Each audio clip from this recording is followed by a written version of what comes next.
using cracker thrower. See, these are the crackers that go in here, and there's a motor over here that spins around, lets the string go all the way to this hand. Puts it, and then goes all the way down, puts it in here, and then just flings over into the wall. The buttons over here, so I'm going to try it out. See?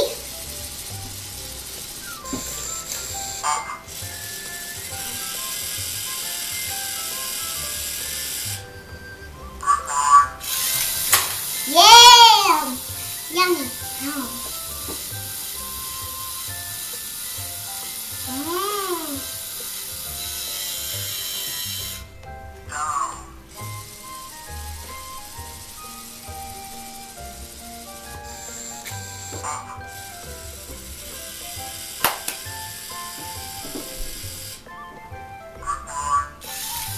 Yay! It scored!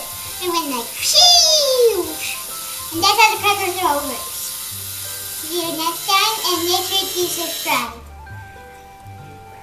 Bye bye.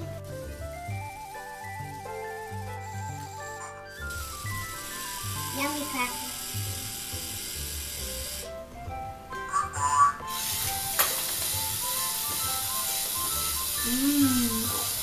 Yeah!